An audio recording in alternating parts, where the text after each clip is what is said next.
Josephine. I won't leave you waiting in between. And the cigarette you bummed from me is almost burning out. You suck it till your fingers burn and then you throw it on the ground. Bienvenue sur le podcast Les enfants vont bien. Ici, vous entendrez parler de PMA à l'étranger, de GPA, de conception artisanale, d'adoption et de bien d'autres termes qui accompagnent les parcours de conception de nos familles. Vous entendrez aussi et surtout des familles homoparentales, monoparentales par choix ou de fait, adoptantes, nous raconter leur parcours extraordinaire au sens littéral du terme, vers la parentalité. Parce qu'en France, le chemin est bien avancé mais n'est pas encore abouti, je vous propose d'écouter des témoignages de nos quotidiens qui vont vous rassurer sur le fait que nos enfants vont bien. Vous écoutez l'épisode numéro 18 du podcast Les enfants vont bien. Nous avons tous une vision de notre famille, de celle que l'on imagine, souvent depuis très jeune. Natacha, elle, savait qu'elle désirait intensément un enfant, mais qu'elle n'avait pas besoin, pas l'envie, d'être accompagnée dans cette maternité. Ce modèle, elle le connaissait déjà, puisque sa maman était une maman solo. Mais Natacha n'est pas pour autant toute seule à élever son enfant. Elle s'est entourée, et c'est bien là l'essentiel. Elle a apporté à sa fille des figures d'attachement fiables, et pour cela, elle a rejoint sa maman afin d'habiter ensemble dans une maison intergénérationnelle. Comme si elle l'avait pressenti, cette maternité a été une révélation pour elle, tant et si bien que l'arrivée de sa fille Opaline a signé la fin de sa vie professionnelle d'avant pour écrire celle d'après. Aujourd'hui, Natacha est psychologue, spécialiste en périnatalité. Elle accompagne des couples ou des parents solos avant, pendant et après bébé. Elle est pratiquante du maternage proximal et en perçoit toutes les richesses. Sa relation avec sa fille est exceptionnelle, épanouie et équilibrée, et il n'y a pas à dire, elle rayonne. Natacha est un bel exemple de réussite d'une maternité solo assumée. Je vous invite à découvrir ce témoignage enrichissant sur une forme de parentalité que l'on rencontre de plus en plus. Je vous souhaite une bonne écoute. Bonsoir Natacha. Bonsoir Constance. Je te remercie beaucoup de t'être rendue disponible et je suis ravie ce soir de découvrir ton histoire et ton parcours. Est-ce que tu peux m'expliquer qui tu es, de qui est composée ta famille et me raconter un petit peu ton parcours ? Alors, je suis Natacha Busbach, je suis psychologue en périnatalité et spécialisée en parentalité. J'ai 32 ans et je suis la maman de Opaline qui a bientôt 28 mois. Et que j'élève globalement toute seule. Voilà. D'accord. Et que j'ai eu par PMA en étant en Belgique, en vivant en Belgique, en étant belge. D'accord. Donc là, tu es en Belgique, là, actuellement. Alors non, plus maintenant. En fait, j'ai déménagé de Belgique justement de par mon statut de maman solo il y a 9 mois. Mais jusqu'il y a 9 mois, j'ai vécu à 1 kilomètre de là où ma fille a été conçue et où j'ai accouché. D'accord, ok. Ok, donc toi, c'est Voilà. En tant que maman belge que tu as pu accéder à la PMA et donc maman solo que tu as pu accéder à la PMA en Belgique, c'est ça ? Alors, ça aurait pu être le cas, mais c'est pas exactement ce qui s'est passé. En fait, ce qui s'est passé, c'est qu'à l'époque, j'étais en couple. Parce que l'État belge permet l'accès à la PMA aux mamans solo qu'à partir de 32 ans. Et moi, ça m'était pas possible de me dire que pour une question d'âge, je ne pouvais pas accéder à une parentalité que j'espérais depuis que j'avais 18 ans. Et donc, en fait, j'étais en couple et ce couple avait eu comme projet d'avoir un enfant parce que même si je me suis toujours projetée comme maman solo, on n'est pas versé là-dedans. Ce n'est pas un truc qui est socialement très courant, et donc j'ai quand même toujours essayé de créer ça. Il s'avère que ça n'a pas fonctionné et qu'en fait on a enclenché le processus de PMA ensemble, mais que très vite j'étais seule à tenir le truc à bout de bras, et quand je suis tombée enceinte, en fait on s'est séparés juste avant. Donc voilà, j'ai poursuivi les inséminations sans être en couple. D'accord, ok. Ok, alors tu me disais que donc depuis tes 18 ans, tu rêvais d'être maman et que tu t'étais projetée maman solo. Tu peux me raconter un petit peu comment, pourquoi, quel était ton cheminement en fait ? Alors en fait, c'est assez facile dans le sens où moi, j'ai grandi avec une maman qui m'avait élevée globalement toute seule. Alors bien sûr, j'ai un papa et avec qui je m'entends plutôt bien, mais qui était toujours très loin. Non seulement à cause de la distance physique, parce que ma mère a déménagé quand j'avais 9 ans de Paris pour aller vers la Belgique, et mon père est resté en France. Et nos relations étaient un peu tendues à l'époque, jusqu'à ce que je sois adulte, en fait. C'était un peu tendu. Mais donc, ma mère a tout géré toute seule, a tout assumé toute seule, etc. Et c'est quelque chose que j'ai très bien vécu globalement, et que, voilà. Et en fait, ma mère m'a toujours dit quelque part que grâce au fait d'avoir été une maman solo, elle avait toujours pu faire des choix de façon très libre. Et j'ai un peu grandi là-dedans. Donc pour moi, voilà, c'était facile quelque part de pouvoir élever un enfant seul, puisqu'il n'y avait pas de compromis à faire et de discussions interminables pour des décisions à faire. Oui, puis tu avais un modèle qui avait fonctionné finalement. Oui, j'avais un modèle qui avait fonctionné, j'ai été élevée dans beaucoup de bienveillance, etc. Donc pour moi, c'était relativement chouette. Et donc ça s'est confirmé. Et jeune. Ouais, ça s'est confirmé. Et jeune, en fait, j'ai voulu avoir des enfants. J'ai été en couple pour la première fois, une histoire qui a duré 3 ans quand j'avais 17 ans. On a parlé de bébé déjà à ce moment-là. Je me suis inscrite sur le fameux forum Homo et Parents, évidemment. Donc ça, c'était en 2006. Mais ouais. Ah oui, 2006. Ouais, bah ouais. Ouais. Et donc, moi, j'ai fait partie des premières, enfin pas des premières, il n'y en avait déjà pas beaucoup, mais j'ai vu beaucoup de gens évoluer là-dedans. Et donc, très très vite, j'ai été familière avec les termes issus de la procréation médicalement assistée. D'accord. Et du coup, je suppose que quand tu as lancé, quand tu t'es lancée, en fait, tu avais des idées très arrêtées, parce que ça faisait plus de 10 ans, finalement, que tu réfléchissais à ça, enfin, que tu étais plongée dedans. Ouais, c'est ça. En fait, j'ai été plongée dedans pendant très longtemps, et puis j'ai eu un couple qui a duré 4 ans, où c'était un peu différent, où la relation de couple était très différente, et ne laissait pas de place à avoir un enfant à ce moment-là. Et donc, c'est un truc sur lequel je me suis assise pendant quelques années. Et quand cette grosse séparation a eu lieu, j'ai en fait, moi, repris mon cheminement vers ça en me disant, mais moi, c'est vraiment ça dont j'ai envie, j'ai vraiment envie d'avoir un enfant, j'ai vraiment envie de partager ça, etc. Et donc, je me suis relancée là-dedans. Et il s'avère que 10 ans plus tard, l'accès à la PMA était beaucoup plus facile, surtout pour moi, on était en résidente belge avec la nationalité belge. Oui. Oui, voilà, puisque ça prend en charge, la mutuelle prend en charge certaines choses en Belgique, et que globalement, à partir du moment où on a les accords, on peut avoir globalement assez facilement accès à la PMA. D'accord, donc en fait, la sécurité sociale belge prend en charge une partie de la PMA des couples homosexuels. Ouais, c'est ça. En fait, si tu veux, ce serait un peu comme si on est considéré comme un couple infertile comme les autres, et donc, ou comme une femme infertile comme les autres plutôt. Et en fait, on a accès à nos rendez-vous, si tu veux, des rendez-vous gynéco de contrôle, etc., de suivi, où on est remboursé à moitié. Les mutuelles belges sont un peu moins généreuses qu'en France. On est remboursé à moitié. Par contre, pour tout ce qui est, par exemple, les paillettes, on les paye le même prix que tout le monde, ça par contre. On paye, moi j'ai payé 270 €. Et voilà. Oui, c'est ça, c'est le prix des paillettes.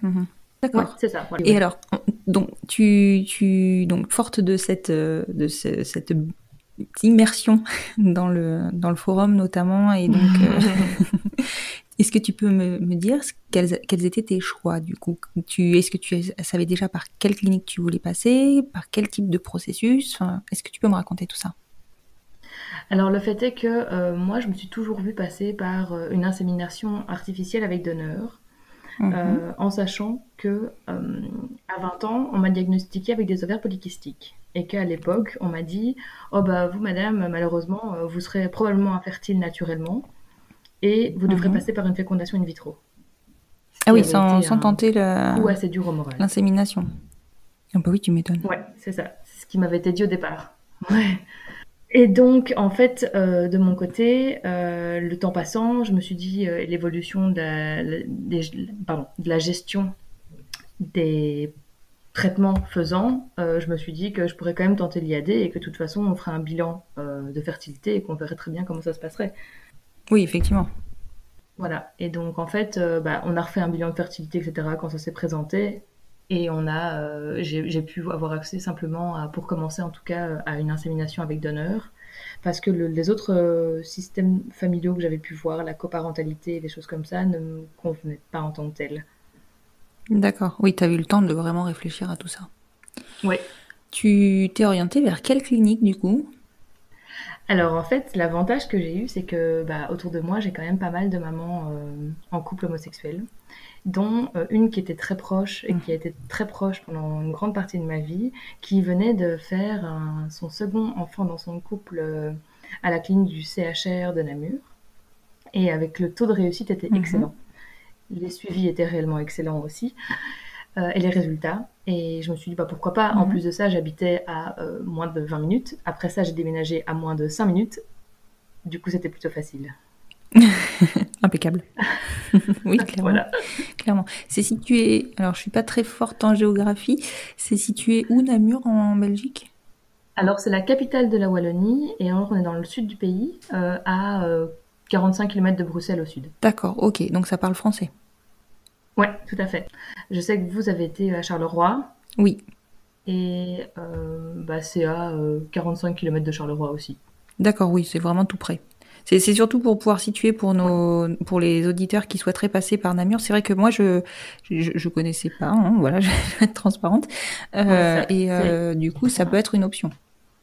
Ah complètement. En plus, c'est hyper accessible. Ça veut dire que c'est à la sortie d'une autoroute. Et il n'y a pas tant de monde que ça. Oui, effectivement. Et c'est vrai que pour avoir été à l'époque, moi aussi, sur le forum Homo et Parents, j'en ai pas forcément entendu beaucoup parler. Donc je suppose que oui, ça reste accessible, que les délais doivent être raisonnables aussi. Alors c'est ça qui est fou de mon côté, c'est qu'en fait, moi j'ai décidé de me lancer en octobre. Et on m'a dit premier rendez-vous en décembre. Et je trouvais ça déjà court. D'accord, t'as appelé en octobre et on t'a proposé un rendez-vous en décembre. Oui. Et moi, j'ai trouvé ça déjà assez rapide, en fait. C'est hyper rapide. Quand tu vois que d'autres cliniques proposent des délais... Mais alors attends, 3 semaines plus tard, ils me rappellent. Ouais, mais 3 semaines plus tard, ils me rappellent et ils me disent finalement, vous pouvez venir la semaine prochaine. C'est vrai ? Waouh. C'est dingue. Voilà. C'est dingue. D'accord, donc du coup, octobre, ça te fait que tu y allais quand mi-novembre ? Alors, le premier rendez-vous est daté du 21 novembre. Et j'étais dans mon cycle hyper raccord parce que, par exemple, j'ai fait mon hystérosalpingographie le 2 décembre. Ah oui, effectivement. En fait, voilà. Et en fait, sur Namur, tu peux juste appeler, il te donne un rendez-vous instantanément et ensuite il t'envoie. Non, c'est suite à ce rendez-vous-là que tu as le dossier d'examen à faire, en fait. Ouais, c'est ça. Tu as tous les dossiers d'examen, tu as les rendez-vous avec la psy que tu dois faire, parce qu'en Belgique, on doit de toute façon aussi passer par des rendez-vous avec une psy. J'en ai fait 2. Et puis après, tu as tout l'accord d'examen à faire, ouais. D'accord. Donc, tu fais tes examens donc à partir du 2 décembre, notamment sur l'hystérosalpingographie. Quand est-ce que tu as eu un deuxième rendez-vous gynéco derrière ? Alors, j'ai eu un autre rendez-vous de gynéco après, et en fait, juste avant les vacances de Noël, ils m'ont dit ok, tout est ok, il n'y a aucun souci, on commence en janvier. Excellent, génial. Et tu as commencé en janvier ? J'ai commencé en janvier sur un cycle naturel, parce qu'ils avaient envie d'essayer de voir comment est-ce que fonctionnaient mes ovaires, parce que j'avais en effet des ovaires polykystiques, mais je n'ai pas le syndrome qui va avec, et donc ils voulaient voir ce qui se passait. D'accord. Et ce premier cycle ? Alors, ce premier cycle, il a commencé en étant anovulatoire. D'accord. Il n'y a rien qui se passait. Et donc, après 17 jours, ils m'ont mis sous clomide, 50 mg. Et là, j'ai ovulé. Donc, sur le cycle suivant ? Non, sur le même cycle, en fait. Dès 17 jours ? Ouais, dès 17 jours. Ils m'ont sur le même cycle, d'accord. Ouais, c'est ça. Et j'ai ovulé, en fait. Ils ont testé de faire une insémination qui n'a pas fonctionné. D'accord.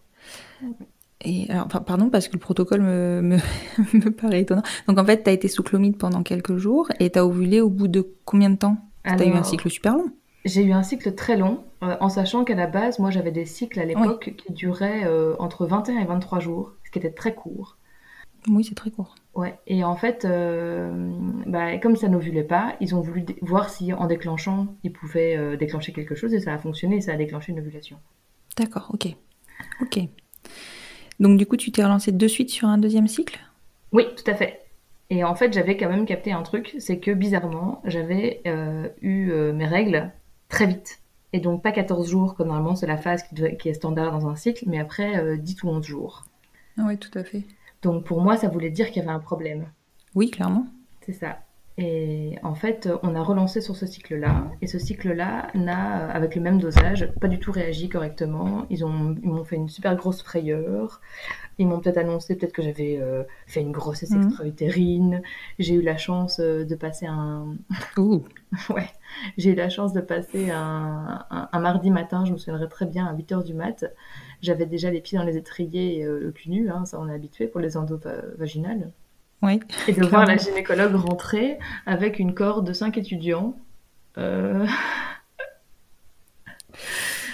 Génial. Voilà. Ouais, c'est ça. Je suis pas très pudique, mais bon, voilà, 8h du matin, c'est un peu franc. Et de voir rentrer la gynéco, faire son échographie, laisser la porte ouverte du bureau, qui était juste dans la pièce d'à côté, et dire « Oh, avec Madame Dutpac, on sait pas ce qui se passe, ça a l'air vraiment compliqué. » Oui, c'est rassurant tout ça.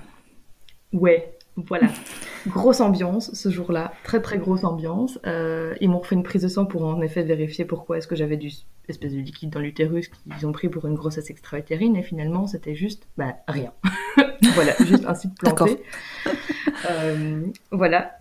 Et alors j'ai eu le truc qui était, je crois, le plus drôle après ce petit discours de la gynécologue-là, une infirmière qui m'a dit, avec tout son amour, qui m'a dit « Mais écoutez, si vous avez fait des câlins ce week-end, peut-être que juste on a raté l'ovulation. » Oui, elle était pas très au courant de ton dossier du coup. Alors, c'est ça. Et donc, je lui ai dit « Alors oui, de faire des câlins, en effet, ce fut le cas, mais j'ai peu de chances que ce soit efficace. » Elle me dit « Mais si, il ne faut pas être négative, enfin, madame. » Bon. Ce à quoi elle a répondu « Bah écoutez, madame... mais si, il faut vraiment pas être négatif. Je fais écouter avec une femme, je peux essayer tant que je veux, vraiment, ça ne fonctionne pas. » C'est marrant qu'elle ait eu cette réaction-là, parce qu'en Belgique, pour le coup, c'est ouvert, donc elle aurait pu se douter enfin, tu vois, c'est pas évident que c'est un couple hétéro qui se présente en PMA, quoi. Non, mais c'est ça qui était très, très, très étonnant, parce que moi, j'ai vu pas mal de couples, en plus, en salle d'attente, qui étaient homo. Alors, c'est pas la majorité, clairement, hein, mais il y en a. Après, est-ce que c'est parce que je suis particulièrement féminine ? Par exemple, je ne sais pas, parce que je ne suis pas du tout cliché, j'en ai aucune idée. Mais en tout cas, voilà. D'accord. Bon.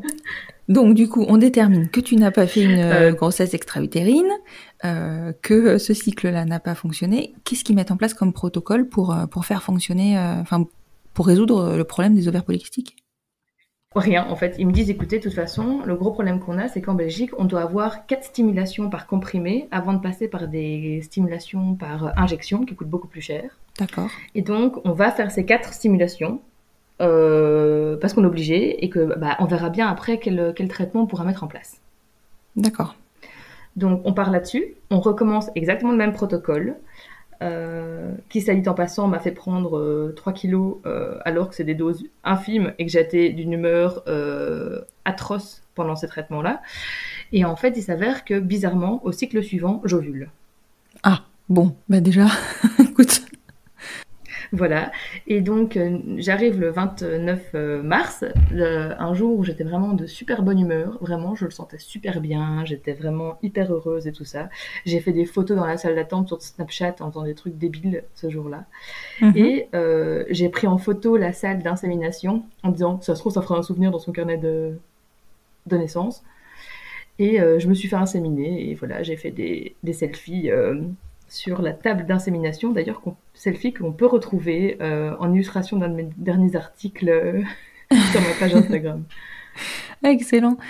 Et alors, comment ça s'est passé pour cette insémination ? Enfin, le cycle a fonctionné ? C'était bon signe, ces selfies ? Ah ouais, le cycle a super bien fonctionné. Ben ouais, complètement. Et en fait, ce qui est fou, c'est que moi, j'avais insisté par contre pour avoir de l'utrogestan, c'est-à-dire de la progestérone, parce que j'avais capté que si mon cycle était trop court, avec toutes les connaissances que j'avais, c'est que j'avais probablement un défaut de progestérone. Et ça m'avait pas été recommandé, et moi je l'ai demandé. Et ils te l'ont donné ? Ouais, tout à fait. Ah, mais c'est génial. C'est génial que tu aies réussi... Pardon.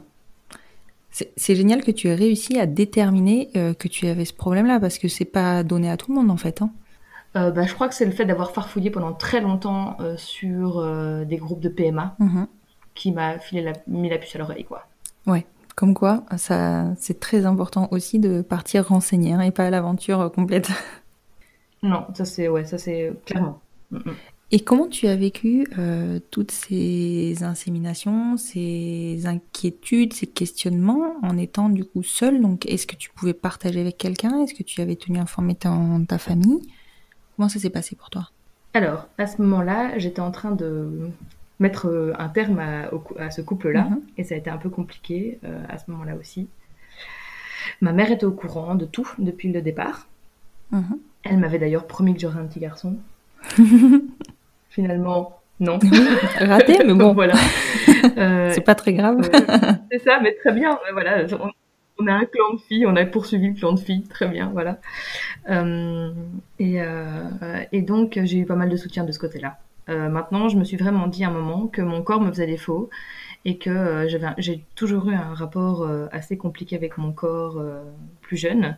Et je me suis dit, si en plus il arrive même pas à me faire un enfant, vraiment, ce serait vraiment pour moi très compliqué, quoi. D'accord, oui, parce que, oui, je peux comprendre complètement.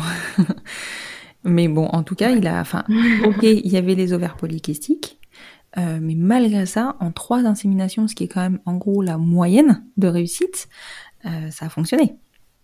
Même pas en fait, hein. Même pas, parce qu'en fait j'ai eu une insémination, un cycle avorté et une deuxième insémination. Oui, cycle avorté. Oui, donc finalement en 2 inséminations, c'est génial. Ouais. Ah oui, complètement. Moi je trouvais ça fou. En plus, les gynécos ont jamais compris du coup mon profil hormonal, mais ça a fonctionné. Bah, ils n'ont pas eu le temps de le comprendre en fait, je pense. C'est surtout ça. C'est ça.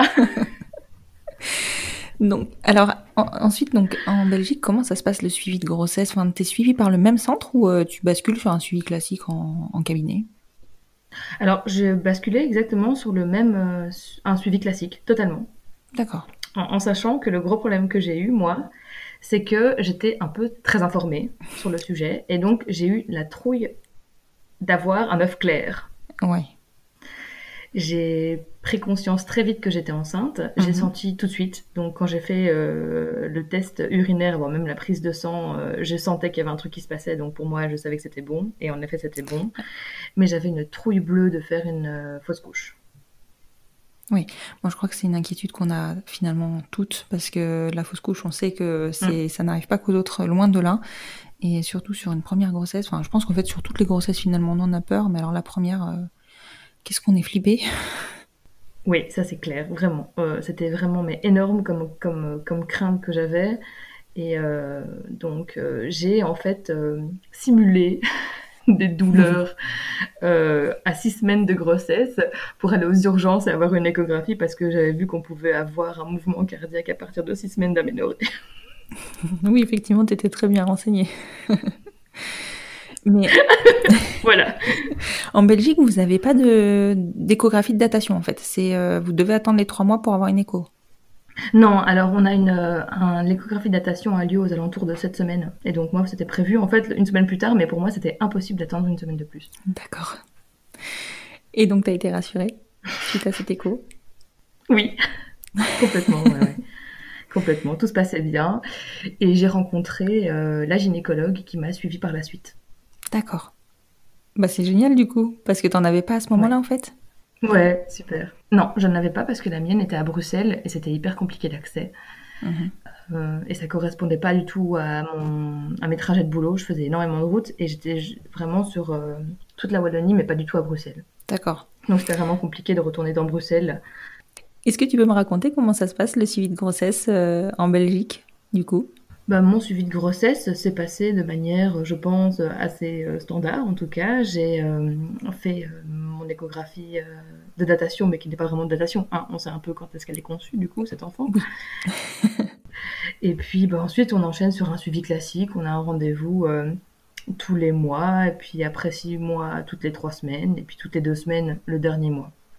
Globalement, rien de particulier. D'accord. Les 3 échographies, premier, deuxième, troisième trimestre. Vraiment rien de particulier. D'accord. Même si tu l'avais anticipé, puisque tu savais que tu serais maman solo quelque part dans un coin de ta tête, comment on vit une grossesse quand on n'a personne sur qui s'appuyer? Enfin, personne. En tout cas, pas un amoureux ou une amoureuse sur qui s'appuyer. Alors, il faut savoir que pendant ma grossesse, j'ai vachement tenu à, mine de rien, être entourée, parce qu'en effet, je trouvais ça difficile de vivre un truc que je trouvais tellement beau et qui me mettait sur un petit nuage. Vraiment, moi, pendant ma grossesse, j'ai vécu la grossesse idéale. Alors, je sais pas ce que c'est qu'une nausée. J'ai pas eu de malaise. J'ai eu aucun mot de grossesse. Donc vraiment, j'ai vraiment vécu Quelle une grossesse chance. au top. Et j'ai trouvé ça très compliqué ouais, de pas partager ça avec quelqu'un. Oui, c'est ça, c'est difficile, je pense. Ouais, et donc j'ai décidé de vraiment inclure les gens que j'avais autour de moi. Donc j'ai amené la marraine à une des échographies. Mhm, J'ai tenu ma mère au courant de tout. mhm. Et en fait, j'ai décidé de tenir un carnet du début de ma grossesse jusqu'à ce que maintenant je le continue toujours, où j'écrivais régulièrement dans ce carnet, expliquais tout ce qui se passait. J'insérais les échographies, j'insérais les trucs, et donc j'écrivais beaucoup en fait. D'accord. Comment tu avais anticipé et préparé ton accouchement? Tu avais sûrement demandé à quelqu'un de t'accompagner ou tu l'as fait toute seule? Alors, dans mon cas, en fait, j'étais assez proche de quelqu'un à ce moment-là, avec qui Mhm. j'ai eu une petite histoire durant ma grossesse, mais qui était vraiment, voilà, voilà. Et donc, j'ai voulu être accompagnée par cette personne-là, Mhm. parce qu'à ce moment-là, rétrospectivement, peut-être que c'était une erreur, mais à ce moment-là, j'avais pas envie que ma mère soit là, même si j'ai une excellente relation avec elle, et même que je vis avec elle maintenant, parce qu'elle avait tellement eu l'image d'une femme très forte, et d'une femme qui avait géré ses accouchements de manière hyper magistrale, et pour avoir vu la vidéo de ma naissance, vraiment, voilà, incroyable, Oui. que j'avais peur d'être mise en concurrence avec ça, et de pas pouvoir être à la hauteur. Oui. C'est vrai que quand on a un idéal, enfin, c'est difficile. Ouais, et donc j'ai décidé d'être avec cette personne-là, mais en fait, finalement, j'étais hyper contente d'avoir de la compagnie, surtout que mon Mhm. accouchement a duré en tout 44 heures. Waouh! 44 heures. Voilà, c'est ça. Et donc du coup, j'étais contente d'avoir de la compagnie. Oui, mais 30 heures sans contraction, hein. D'accord. J'avais fissuré la poche des os et j'ai été hospitalisée, donc j'ai patienté pendant 30 heures. D'accord. Et oui, l'accouchement a duré 14 heures. Ouais, c'est ça. Mais j'ai dû lutter contre la menace d'un déclenchement, etc. Et ce qui, je le sais maintenant, est vraiment le truc le pire à faire, puisque toutes les hormones de stress, comme l'adrénaline, Mhm. sont des antagonistes à l'ocytocine. Et donc forcément, quand tu es Ah dans un oui. environnement stressant où on te met des menaces, etc., ben, en fait, ça bloque le processus d'accouchement et de progression de l'accouchement. Mais je ne le savais pas à D'accord. l'époque.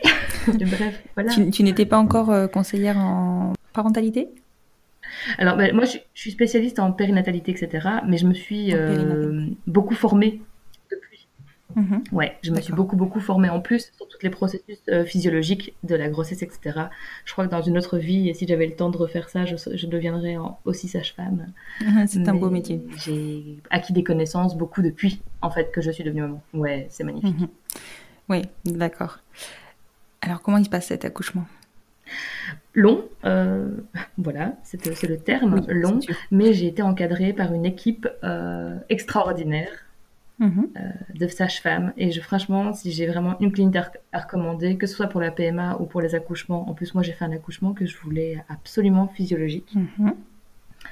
Et elles m'ont suivi à fond là-dessus. J'avais fait un projet de grossesse que j'avais soumis à ma gynéco. Enfin bref, j'avais fait un projet de grossesse hyper positif, tu vois, pas dans je ne veux pas ceci ou je ne Ouais. veux pas cela, mais vraiment dans le je souhaiterais qu'on m'aide à faire ceci ou cela. Ce qui passe beaucoup mieux. Oui. Et j'ai été accompagnée par des sages-femmes qui étaient vraiment top, qui m'ont fait des massages avec des huiles essentielles pour favoriser le déclenchement des contractions, qui m'ont fait une séance d'hypnose quand je commençais à péter un câble, quand j'avais trop peur qu'on me déclenche et que ça finisse en césarienne. Enfin, tu vois le scénario Mhm. catastrophe. Oui. Et donc, c'était super chouette. C'était vraiment très chouette. Euh, et j'ai été, mais globalement, beaucoup seule au moment où j'aurais eu besoin d'être accompagnée. Parce que, en fait, alors que tout le 17 décembre 2017, il n'y avait personne à accoucher, le jour où j'ai accouché, on était 6 à accoucher. Et D'accord. donc, en fait, tout le moment où moi j'ai commencé à douiller et avoir besoin peut-être de soutien, ben, en fait, il n'y avait pas besoin, il n'y avait personne pour me donner Il y du a plus soutien. personne. C'est ça. Et puis j'ai essayé, je m'étais vachement renseignée sur les positions qui pouvaient aider, etc. Mais le fait est que j'avais dormi que 4 heures depuis mon arrivée à l'hôpital. Et donc j'étais très fatiguée. Et en fait, j'ai passé la plupart de mon accouchement debout, en fait. Parce que c'est la position où j'avais le moins Oui, mal. oui. Mais après, c'est cohérent de se mettre dans la position dans laquelle on supporte le mieux, hein.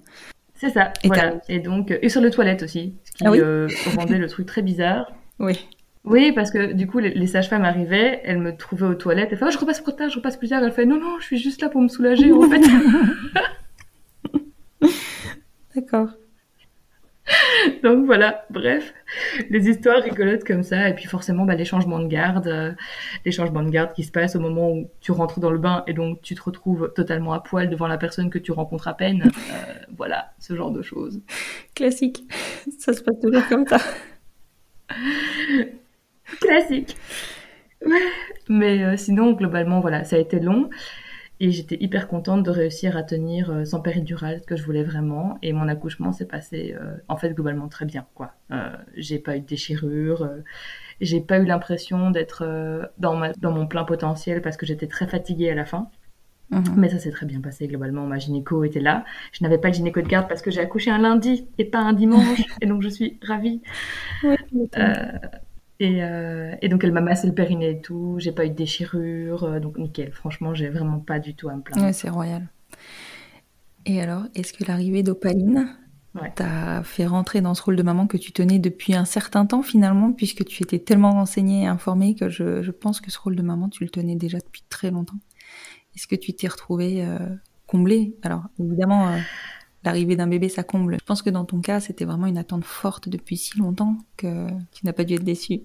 Alors, non seulement j'ai pas été déçue, mais j'ai été totalement subjuguée. Subjuguée parce que moi, j'avais en plus de ça, en plus du côté parentalité, je m'étais à fond renseignée sur le maternage proximal. Et donc, je me suis lancée à corps perdu là-dedans. Et je crois que le terme à corps perdu le convient bien, puisque c'est vraiment... le corps devient un nid pour le bébé, il devient sa source de nutrition, il devient son moyen de réassurance optimal et total. Et donc, j'ai pu me plonger là-dedans totalement et de manière totalement épanouie. Et pour le coup, j'ai eu la chance de vivre un attachement immédiat, de pas avoir de délai, comme peuvent avoir certaines femmes. Et c'était globalement très facile. Ouais, tu m'étonnes. Quand ça se passe comme ça, que tout se déroule comme sur des roulettes, ce sont des moments magiques. Enfin, tu n'as que le bon côté des choses, en fait. Ouais, c'est ça, c'est ça. Alors évidemment, il y a des trucs qu'on découvre sur le tas, hein, les super contractions de tranchées quand le bébé tète, hein, voilà. Mais globalement, tout se passait bien. J'avais un bébé qui, comme j'étais très renseignée sur l'allaitement aussi, et que j'étais entourée de sages-femmes qui s'y connaissaient vraiment, ça aide beaucoup aussi, puisque j'ai voulu vraiment bien mettre mon allaitement en route et que ça s'est passé très bien aussi. Et ça, c'est un truc qui me tenait beaucoup à cœur. Et ça se passe très bien puisque je continue à allaiter ma fille de 28 mois. Ah oui. Ouais, t'as un allaitement long, c'est magique quand ça se passe comme ça, c'est génial. Ouais, tout à fait. Moi, je voulais un allaitement non écourté, ouais. Est-ce que c'est depuis la naissance d'Opaline que tu as choisi cette carrière de conseillère en périnatalité? Alors, complètement. J'étais dans autre chose qui m'avait apporté une stabilité et une sécurité, mais dans laquelle je ne m'épanouissais pas du tout. J'ai fini en burn-out à la fin de ma grossesse au niveau professionnel. Ouais. Et clairement, en quittant pour mon congé mat, j'avais déjà prévu de prolonger par un congé supplémentaire, plus des congés sans solde. J'avais déjà fait une cagnotte, j'avais fait des grosses économies pour ça. Et je savais pas quand je reviendrais exactement, mais le projet était quand même de revenir. Le fait est que j'ai été incapable de reprendre dans ce schéma de travail-là, qui ne m'épanouissait pas, alors que moi j'avais découvert une façon d'être avec mon enfant qui était d'être authentique et de lui dire que le monde pouvait être celui qu'elle voulait et qu'on pouvait faire des choix et qu'on ne devait pas se contraindre à des choses sans que ce soit authentiquement quelque chose qu'on veuille. Alors il y avait des conséquences, hein, mais il y a toujours des conséquences au choix qu'on fait. Mais moi je pouvais pas dire à ma fille, je veux t'offrir le plus beau monde qui soit, et d'un autre côté, je passe 8 heures par jour à bosser dans un truc que je déteste. Oui, c'est sûr que c'est pas cohérent. Est-ce que tu sais si en Belgique, comment ça se passe en fait en Belgique Alors là, t'es dans le cadre d'une parentalité en solo, donc du coup, t'as eu un livret de famille, tu es maman biologique, donc ton livret de famille avec ta petite Opaline. Si tu avais été en couple, comment ça se passait pour la deuxième maman? Alors c'est en fait beaucoup plus simple en Belgique depuis pas mal de temps. Alors en Belgique, on n'appelle pas trop ça un livret de famille. Je crois que c'est la composition de ménage. Enfin, il y a la composition de ménage et il y a un truc, mais ça c'est pas exactement un livret de famille. Je t'avoue que j'ai un peu oublié. Il y a l'extrait de naissance en fait qui comprend en fait les parents. Et moi en fait, je l'ai déclaré seule, donc je suis seule sur l'extrait de naissance. Si j'avais été en couple, en fait, l'avantage en Belgique, c'est que je crois que c'était depuis l'année précédente, en 2016, je pense, la mère Mhm. sociale, si on est en Mhm. couple et qu'elle déclare le bébé avec la mère biologique, est considérée comme mère au même titre que la mère biologique. Donc c'est beaucoup plus facile maintenant. Mhm. Alors que j'ai une copine qui, quand son fils est né en 2014, si je me trompe pas, non 2014, elle a dû, elle, quand même adopter son premier fils.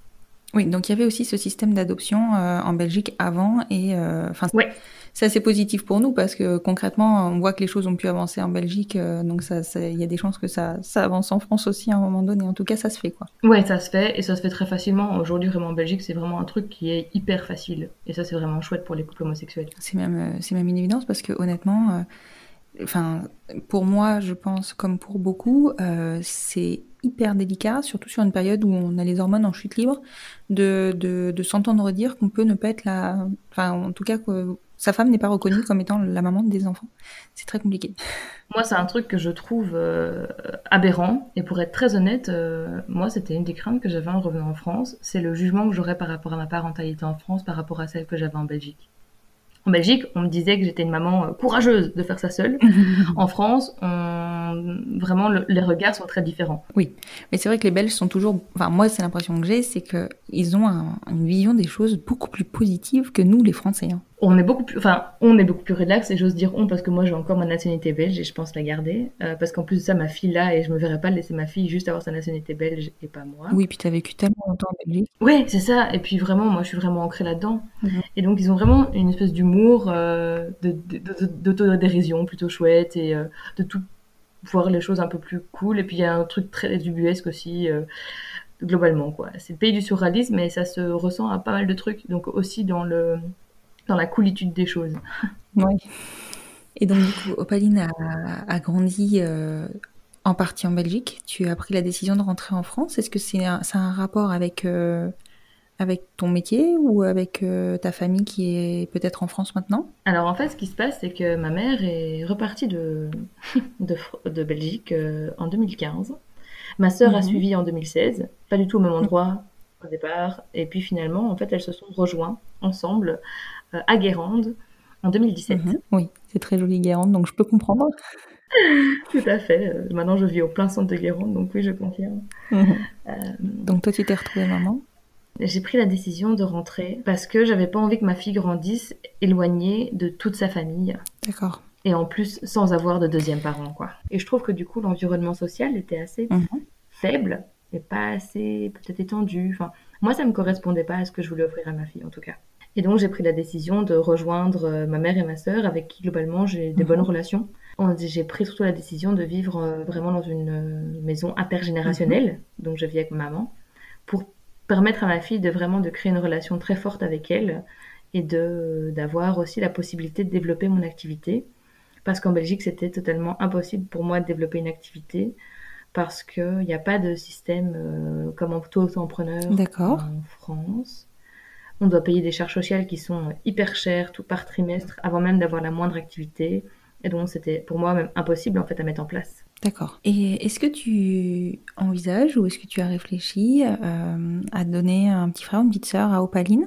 Alors, très sincèrement, c'est pas dans mes projets du tout, même si je dois bien admettre que ça veut dire que je dois faire un trait sur l'expérience que j'ai Oui, vécue. complètement. Ça fait très bizarre pour moi de me dire que je pourrais pas revivre une grossesse, que je pourrais pas revivre un accouchement, que j'aborderais sûrement très différemment et je pense même que je partirais pour un accouchement à la maison Mhm. si j'avais l'occasion. Et évidemment, si toutes mes constantes étaient bonnes, et, hein, c'est toujours pareil.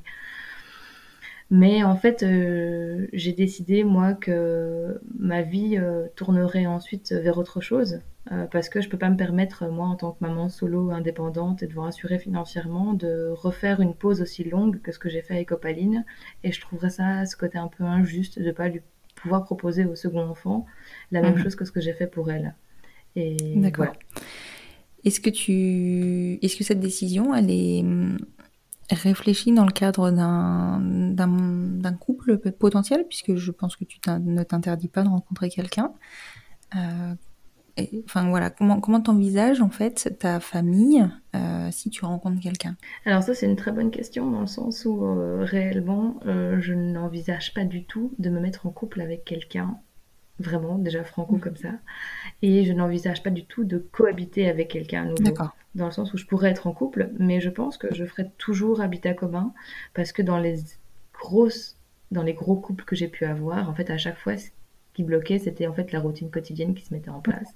Et je pense que si je devais être en couple à nouveau, je partirais pour quelque chose qui n'est pas en tout cas axé dans une routine sous le même Oui, toit. ce que je peux comprendre aussi.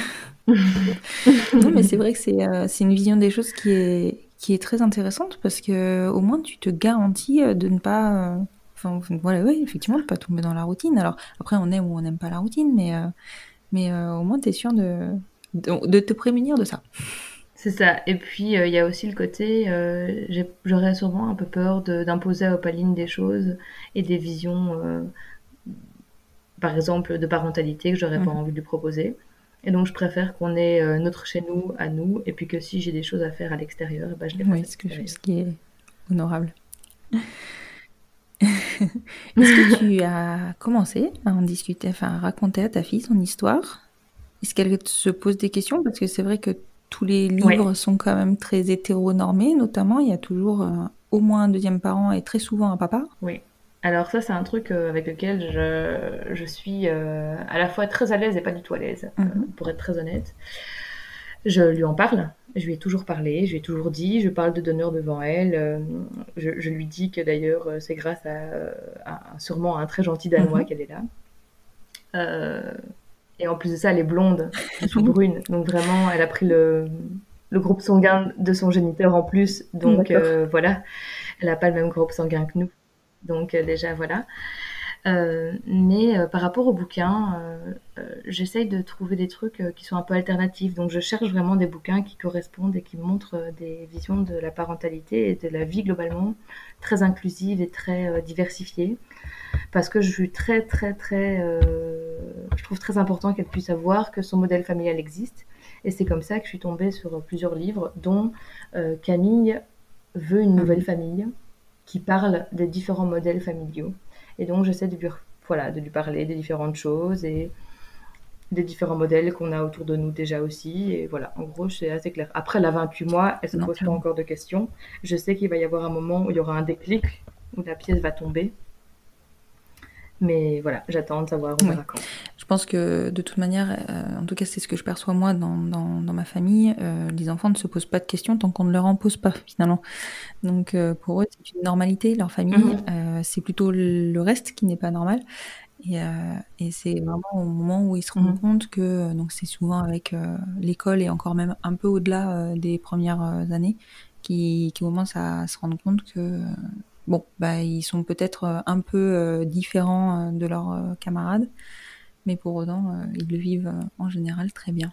Oui, c'est ça ce que je peux constater autour de moi aussi. Et de toute façon, dans toutes les recherches que j'ai faites, dans toutes les études que j'ai faites, parce que mine de rien, il y a eu quand même tout un gros débat à une époque, avec le mariage pour tous, les gros débats qu'il y a eu en France. Et donc, je me suis quand même beaucoup renseignée. J'ai regardé les études qui avaient été faites sur le sujet en psychologie, etc.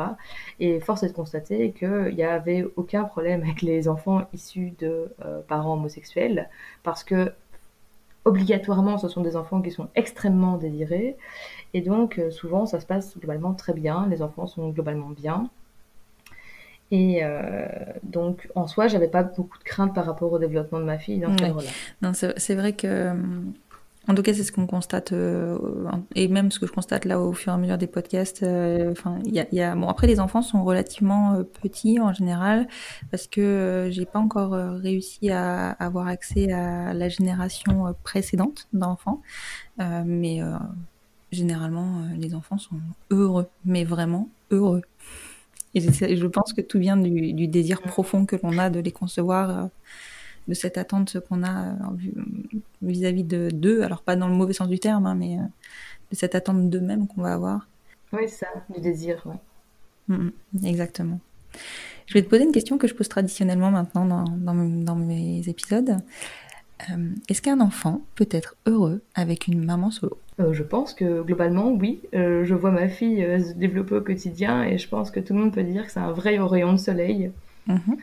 J'ai la chance d'avoir un enfant avec qui tout s'est toujours très bien passé. J'ai une chance. Je sais pas si j'ai une chance folle ou si c'est grâce au fait que j'ai fait un maternage proximal Je intense. pense que le maternage proximal joue beaucoup. Voilà.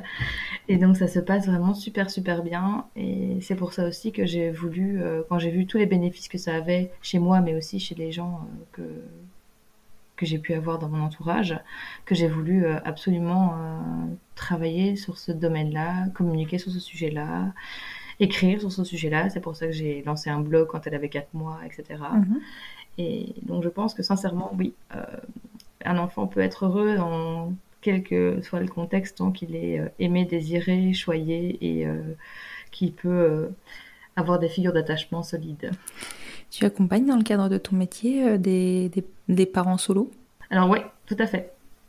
C'est d'ailleurs un truc qui revient souvent, c'est que moi je peux facilement accompagner des parents solos parce que les gens je vais pas dire qu'ils s'identifient à moi, hein, c'est pas l'objet, Oui. mais vraiment qu'ils peuvent se dire que moi je vais comprendre le projet et que je ne suis pas les personnes qui vendent des super programmes qui se présentent comme une famille unie avec papa, maman et les enfants habillés en Cyrillus.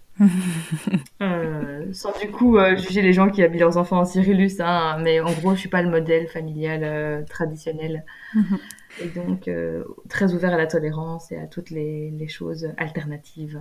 D'accord. Est-ce que tu as la sensation que c'est un modèle familial qui se développe de plus en plus, ou pour toi ça reste relativement marginal? Je sais pas si le mot est bien choisi, mais...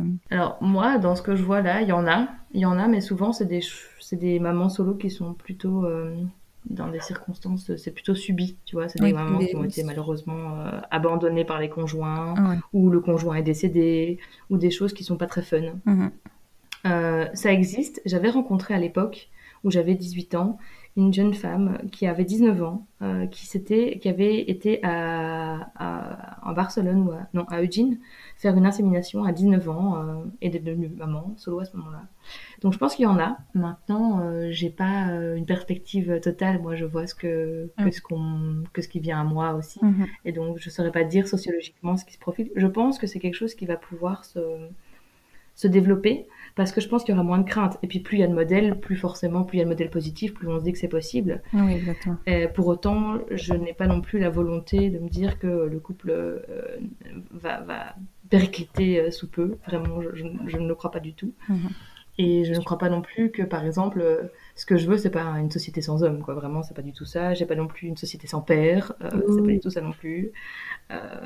C'est juste que c'est une possibilité parmi d'autres, quoi. Voilà. Oui, complètement. Mais c'est vrai que je pense qu'il y a certaines personnes certaines femmes, je dirais plus précisément, qui se freinent parce qu'il y a une norme sociale qui veut que l'enfant il naisse dans un couple qui soit, alors plus précisément dans un couple homme-femme, mais bon, maintenant dans un couple c'est quand même assez normé, tu vois. C'est vrai que je pense que la maman solo qui fait son enfant pour elle et parce qu'elle a envie d'un enfant, sans forcément inclure une deuxième personne, il est encore relativement rare, ce modèle-là. Alors c'est le cas aussi parce que on dit souvent que un enfant est issu du désir de deux parents et de l'amour de deux parents. Et il y a ce côté-là très biblique de on doit s'aimer et se connaître bibliquement pour pouvoir concevoir un enfant de nos deux chairs. Oui, c'est vrai. Et alors oui, et c'est très beau et c'est quelque chose que je pense que j'aurais aimé vivre sincèrement. J'aurais aimé pouvoir un jour être enceinte d'une personne dont j'aurais partagé le patrimoine génétique et je trouve le concept ravissant sur le papier, c'est très joli. Vraiment, je trouve ça vraiment chouette. D'un autre côté, moi, c'est pas comme ça que je me projetais, c'est pas comme ça que ça a pu se faire, dans tous les cas. Hein. Je fais pas encore de la parthénogenèse, donc c'est pas possible. Ah bon? Et voilà, c'est fou, hein, ce manque de compétences. C'est fou. Ouais. Et donc, du coup, je me dis que voilà, c'est un modèle qui est comme un autre et qu'on a quand même le désir d'avoir des enfants et que de toute façon, le désir d'enfant, il est par essence égoïste. On n'a pas d'enfants, c'est considéré comme égoïste. On a des enfants, c'est considéré comme égoïste. Dans tous les cas, on est égoïste parce qu'on a voulu un enfant. Oui, et puis on veut un enfant. C'est vrai qu'on veut un enfant. On veut ce que ça projette, on veut ce que ça renvoie, on veut peut-être l'image sociale que ça renvoie, je sais pas, ça dépend des personnes. Mais voilà, et c'est très chouette de vouloir un enfant. Moi, je suis hyper heureuse d'avoir été désirée par ma maman. Voilà. Mais c'est vrai que je pense qu'on veut tous un enfant pour des raisons différentes, mais je pense que l'amour prime quand même énormément dans tout ça. Oui, Et bien je pense sûr. que, Ouais, ouais, ouais. et je pense que c'est génial d'arriver à passer outre les schémas sociaux pour concevoir son enfant si on ne souhaite pas le partager. Enfin, c'est pas très joli de dire ça comme ça, mais on a des fois pas envie. On a envie de faire un enfant pour soi et pour l'éduquer avec soi, pour l'accompagner et pas forcément d'y intégrer une personne complémentaire. Ouais, et moi, ce qui me faisait très peur, pour être très honnête, c'est les conflits de couple et ce que ça pouvait générer comme répercussion sur l'enfant. C'est vrai que c'est à prendre en compte. Ouais, moi, je l'ai vécu en fait, mais assez plus tard, tu vois. J'avais 6 ans quand mes parents ont divorcé et je l'ai vécu peut-être différemment. Mais j'ai autour de moi des gens qui se sont séparés tôt, où il y a des conflits en termes de valeurs, etc. Et sincèrement, je me dis, ouais, bah, c'est quand même une chance que moi, j'ai pas vécu ça, quoi. Et que ma fille, du coup, soit pas prise là-dedans. Mhm. Donc ça, c'est un côté quand même où je suis assez contente. Et c'est pour ça que je prône pas ça du tout, hein. Je dis pas que c'est mieux qu'autre chose. Je dis juste que moi, c'est quelque chose que j'avais pas envie de m'infliger. Oui, que je peux comprendre complètement. C'est vrai que c'est une partie du couple, une partie de la famille qui n'est pas enviable en fait. Et malheureusement, ça arrive. Et heureusement, les enfants s'en remettent très bien parce qu'ils sont très résilients. Mais voilà, c'est Oui, vrai oui, que c'est quelque chose qu'on n'a pas du tout, que personne n'a envie de faire vivre à ses enfants de façon certaine. c'est ça. C'est ça. Et c'est pour ça que moi, quand je propose aux couples de venir, quand il y a des processus parcours de PMA, mais pas uniquement, quand il y a un désir d'enfant, je propose aux couples de venir pour parler vraiment à bâton rompu de ce que va être la parentalité, surtout dans les premières années, Mhm, parce que ça change beaucoup de choses et qu'il y a vraiment beaucoup de choses qui se jouent, mhm. et pendant la grossesse et pendant les premières années de vie, pour que les gens soient vraiment j'ai mis au parfum et qu'ils puissent se questionner sur ce qu'ils vont transmettre et sur ce qui risque de se passer, qui est qu'on a des idées arrêtées qui peuvent être totalement mises à mal, qu'il peut y avoir des flottements dans le couple qui peuvent durer plus ou moins longtemps. Et donc j'essaie vraiment de préparer les couples à ça. Parce que anticiper, moi je me suis rendu compte pour moi-même, mais quand tu es informé de ce qui peut se passer, tu passes au-delà et tu vas chercher d'autres infos complémentaires que tu n'aurais pas forcément eu si tu n'avais pas eu ces informations-là, quoi. Oui, et puis quand tu es informé, tu te dis, enfin, tu as le recul, du coup, la présence d'esprit de te dire, ah oui, je suis dans cette période-là, on m'en avait parlé, je le sais, donc maintenant je vais pouvoir agir en conséquence. Mais quand tu n'es pas informé, ben, tu te retrouves prisonnier d'un cycle, parce que finalement c'est cyclique, tu te retrouves prisonnier d'un cycle, et si tu ne sais pas que c'est un cycle, tu fais tout voler en éclats. C'est exactement ça, et c'est pour ça que moi j'ai hâte que la France évolue un peu sur sa vision de la psychologie aussi dans les années à venir. Aux États-Unis, par exemple, c'est hyper fréquent que les couples, que les femmes, que n'importe qui aille voir un psy juste pour dire ok, là, je suis dans cette période de ma vie, j'aimerais bien mettre un peu les trucs au clair, ou que les couples viennent juste pour s'assurer que tout continue à aller bien et que tout soit dit de manière euh, non heurtante à l'autre, mais que tout soit dit au fur et à mesure. Mhm. Ouais, c'est vrai que ce serait hyper important. Et c'est vrai que Ouais. moi, c'est ce que j'avais identifié en fait dans le rôle de la psychologue que nous avions vue en Belgique et qui, je pense, alors effectivement en France c'est hyper mal perçu. Moi, la première, je m'étais dit non mais pourquoi on a besoin d'une autorisation En fait, en Belgique, en tout cas, c'est pas comme ça qu'ils le vendent et au contraire, ils t'accompagnent, ils t'aident à te poser des questions. Alors évidemment, en 2 rendez-vous, tu fais pas des miracles, mais par contre, ça te met déjà le doigt sur certaines choses et je trouve ça finalement hyper intéressant d'avoir intégré dans le processus de PMA ce suivi psychologique. Alors moi, ce que tu vas trouver fou, c'est que c'est en écoutant tes épisodes que je me suis rendu compte qu'en fait, en effet, ce n'est pas qu'aux couples homosexuels qu'on propose un entretien psy. Moi, on me l'avait pas dit. D'accord. Et il faut savoir que je l'ai aussi assez mal vécu, ce côté de devoir passer chez une psy. Parce qu'en plus de ça, j'ai été voir quelqu'un qui m'avait été suggéré par le CHR. Et la nana était un peu étrange. J'ai pas eu un hyper bon feeling avec elle. Alors c'est un peu particulier parce que comme je suis psy, forcément il y a des trucs que je connais, tu vois. Et en fait, elle nous a, ouais, elle nous a donné m'a donné un rapport après ça, un premier entretien qui contenait le fait que j'étais trop enthousiaste à l'idée d'être maman. Oh, d'accord, c'est étrange ça. Ouais, voilà. Bon, je suis quelqu'un d'extrêmement enthousiaste. Je n'en disconviens vraiment pas, c'est vrai. Mais c'est dans ma personnalité, c'est mon Oui, puis tempérament ça qui se est comme perçoit. ça. Et donc de voir ça écrit noir Mhm. sur blanc, c'est super bizarre. Et la clinique m'a demandé d'avoir un deuxième entretien. Parce que eux demandaient minimum 2 entretiens. Et donc j'ai dû retourner là-bas. Et je me souviens même plus du contenu réellement, juste qu'il y a eu un deuxième rapport qui disait bah oui, oui, elle a bien perçu les enjeux que contenait la démarche, etc. Elles se sont prêtes à être maman et basta. Mais c'était quand même très bizarre de voir écrit noir sur blanc, ouais, la future maman est trop enthousiaste. C'est Alors je disais clair. en rigolant, bah, la prochaine fois je viendrai en pleurant, mais je ne sais pas, voilà. Oui, je suis pas sûre que. Je pense que tu aurais eu aussi un avis un peu dégradé. Oui, Enfin bon. mais oui, c'est ça. Après, je me dis, voilà, de toute façon, c'est un feeling et je pense qu'il faut pas. Ils sont pas là pour censurer, ils sont pas là pour bloquer, ils sont juste là pour avertir. Et évidemment, je pense qu'il y a des cas pathologiques qui existent, des conflits de couple qui existent et que ça peut être une bonne chose parfois d'en parler, quoi. Ouais, complètement. Complètement. Et puis ça permet de mettre le doigt sur, sur ce qui va se passer par la suite, en fait. Parce que c'est vrai que nous, on est toujours enthousiastes, on est dans notre projet, on voit le court terme, mais on voit, ou en tout cas, on n'envisage pas tout de suite le long terme ou le moyen terme. Et c'est vrai que des fois, c'est bien de nous ramener aussi à la réalité, de nous dire, attendez, c'est pas, on va pas vous mettre un frein, hein, enfin, vous allez faire ce que vous voulez, entre guillemets. Mais par contre, les questions qui peuvent se poser, c'est ça. Et comment vous envisagez d'y répondre, en fait. Et du coup, ça te projette un peu plus loin que le premier rendez-vous, finalement. Oui, tout à fait. Alors moi, ce que je regrette un petit peu rétrospectivement, et de ma position de psy maintenant en périnate en plus, c'est qu'on parle beaucoup de l'après, de quand on aura des enfants, mais on parle pas du tout ou très peu du parcours et de la difficulté du parcours. Ça, c'est vrai. C'est vrai que j'ai pas le souvenir qu'on nous ait dit, et ça peut être difficile, il peut y avoir des échecs. Contrairement à l'Espagne, où a priori, tu as un psy qui t'accompagne pendant le parcours. Tu peux avoir accès à Ouais, mais quelqu'un qui ça, je... t'accompagne. non, mais ça, je trouverais ça vraiment génial. Et sincèrement, la seule chose que je peux conseiller à tous les couples qui passent par la PMA, notamment, hein, ou même par une grossesse difficile, etc. D'ailleurs, je mets souvent des des petites stories sur Instagram en disant vous êtes maman alitée en menace d'accouchement précoce, etc. Contactez-moi. Vous pouvez ne pas rester seule.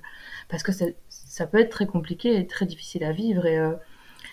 On peut avoir la peur au ventre pour une hystérosalpingographie, on peut avoir la trouille de devoir découvrir un polype et de voir que la procédure la PMA prend un coup dans l'aile. Et moi là, je pense à toutes les mamans aussi qui étaient en parcours PMA, Ouais. qui ont un âge limite et là qui se retrouvent bloquées. Oui, Et donc complètement. c'est un vrai cas et ça peut être vraiment difficile à prendre en charge ça. Et on a le droit d'être totalement désespéré de ça, on a le droit de considérer que son corps nous fait défaut et je pense que ça peut faire vachement de bien d'en parler à quelqu'un qui va pas juste dire mais non ça va aller. Parce qu'on aimerait tous que ça aille, mais le fait est que Ça va pas toujours. se faire juste rassurer sans écouter vraiment aller jusqu'au bout, ça permet pas de solutionner ce qu'il y a derrière, quoi. Mhm. Complètement. Complètement. Qu'est-ce qu'on peut te souhaiter pour la suite, Natacha? Alors j'aimerais vraiment que la relation avec ma fille continue d'être aussi chouette et qu'on continue à être dans une relation intergénérationnelle dans la maison aussi agréable que ce qu'elle se profile d'être pour l'instant. Je trouve ça super chouette de voir ma fille et ma mère évoluer ensemble et d'avoir un trio là sous notre toit et un quatuor quand ma sœur vient nous voir. Je trouve ça vraiment chouette. Ça, c'est mon point de vue personnel. D'un point de vue pro, j'aimerais que mes projets prennent de l'ampleur. J'en ai plusieurs sur le feu, tant en termes de rédaction que formation. Et j'aimerais vraiment que je puisse faire grandir le réseau parentage proximal que j'ai créé pour qu'il y ait vraiment une bienveillance qui puisse transcender la périnatalité et la parentalité globalement.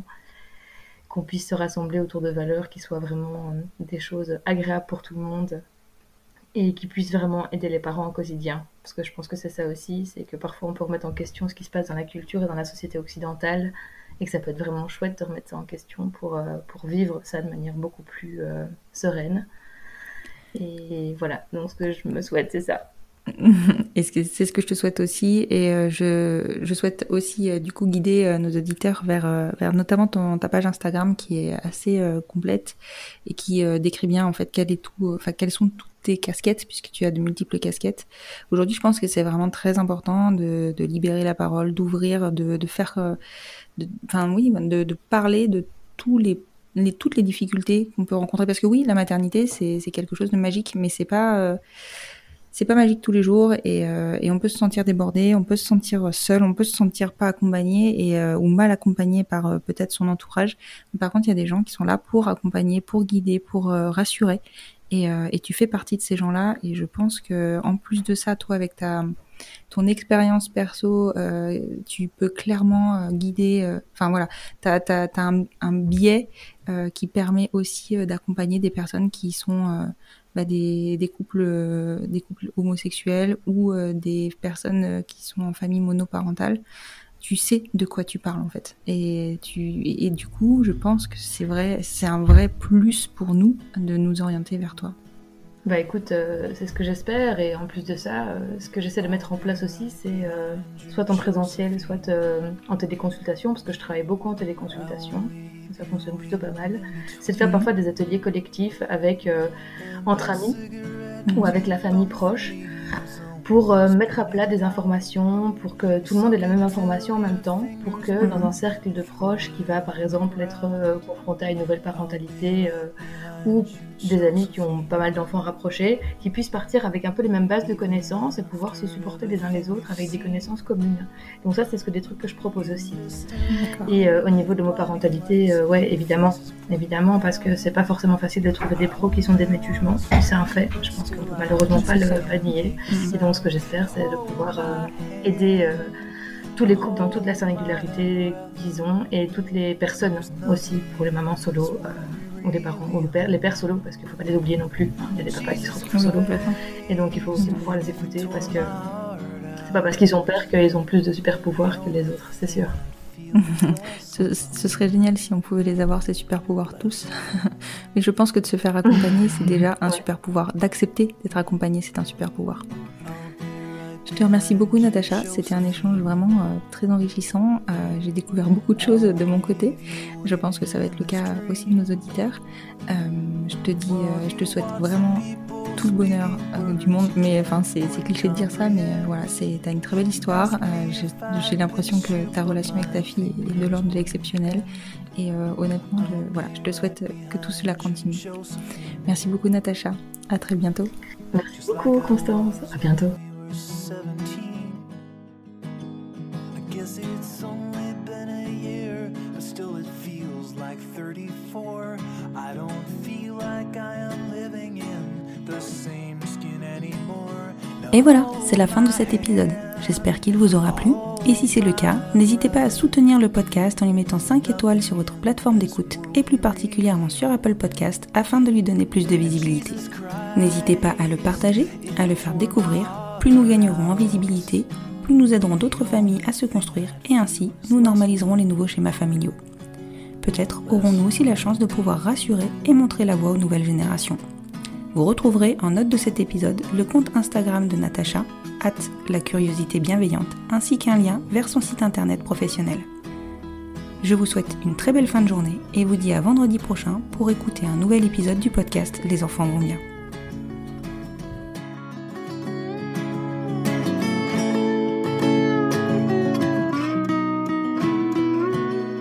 I'll be right behind you, Josephine. Even when my soul's an amputee, and my bleeding heart is sinking in the lake inside my chest. So I grab what I can cling to and I leave behind the rest. Now hold my hand, I'll hold my breath. There's nothing in this world we really own. And Jesus Christ, if you tore my heart out, the only thing I'd feel was less alone. Now hold my hand and take my breath and leave behind the things you'll never own. And Jesus Christ, please tear my heart